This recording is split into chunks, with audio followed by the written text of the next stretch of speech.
Rams wide receiver Cooper Kupp is doubtful to return here at the start of the second half for the Rams as a result of an ankle injury that likely occurred on this play right at the end of the first half. And we're going to talk about what I think happened, what the implications could be for the star receiver. Welcome back, everybody. I'm Dr. Brian Sutterer, and the goal in this channel is to teach you about the medical side of the sports world. Now, we're going to talk here about Cooper Kupp. At the time of recording this, doubtful to return for the second half, and I would be very surprised if he came back in. What we're dealing with here, I'm going to describe what I see, and then I want you to try and guess if you can think of the same sort of injury based on the mechanism that I'm describing. So here was the play as we see here at the end of the first half. He made this catch as he's running down the field. Look at his left ankle. So right there, as we back this up a little bit, that left ankle and foot right here, the foot plants. As that foot plants, that's going to bring the ankle, the foot, up into a dorsiflex position, meaning the toes are going to come up forward relative to the shin. As he continues going forward, then that shin angle is going to decrease as that tibia, the shin, comes forward, while the Cardinals player is then coming in and landing on the outer or the lateral part of Kupp's ankle. Now, what this is going to do is we see here the foot initially pointed forward. As the Cardinals player comes in, now look and see where the toe is starting to point relative to the shin. The shin is pointing more forward, anterior. That foot is going to be externally rotated and also is going to go into some eversion. So the opposite of a inversion, typical low ankle sprain. I'm concerned here, this combination of the dorsiflexion, the forced external rotation combined with that eversion.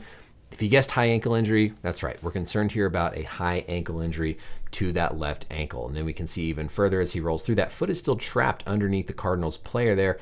And that's going to put stress on the deltoid ligament on the inside of the ankle, as well as the AITFL or the syndesmosis, aka that high ankle sprain ligament. We can see something similar from this backside view here as Kupp gets taken down. Again, I know they're trying to get rid of the hip drop tackle. I'll admit this does seem to be like a little bit of a kind of pseudo hip drop tackle. Cardinals players kind of grabbing, falling down into the side. Typically a high ankle sprain is something that's going to occur potentially after a hip drop. Anyways, regardless of that, we see Kupp's left foot planted right there. Cardinals player falls in. We even see how that knee is going in a little bit. Remember, with high ankle sprains, you can also develop an MCL injury to the knee.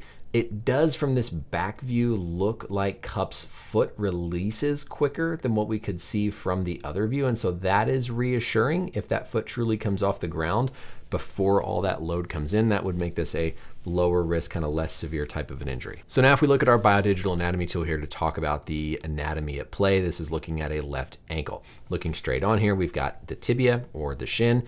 And then if we zoom into this anterior, meaning front, lateral, outer part of the ankle, this guy right here is going to be the AITFL. This is the high ankle sprain ligament.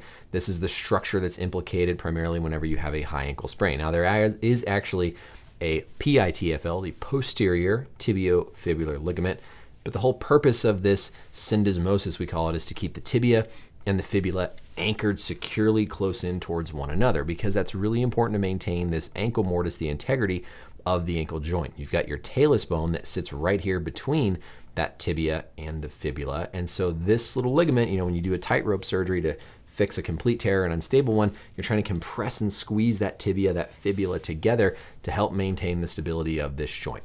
If we look on the inner part of the ankle, this is going to be the deltoid ligament complex on that medial position.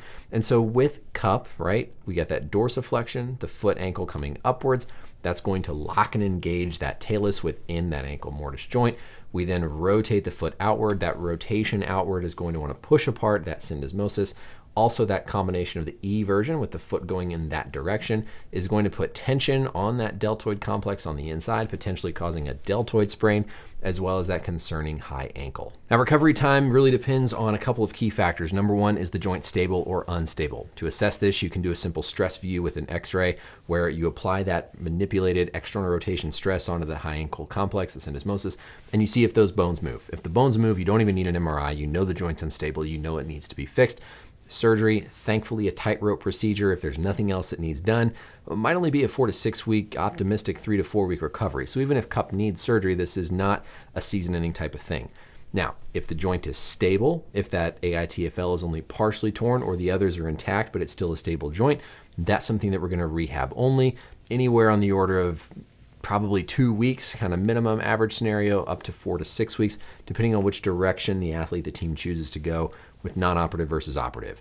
You don't always have to do surgery. Again, at a professional level, you might have a lower threshold to just do the tightrope and kind of be done with it in terms of putting somebody through a longer, prolonged, non-operative period.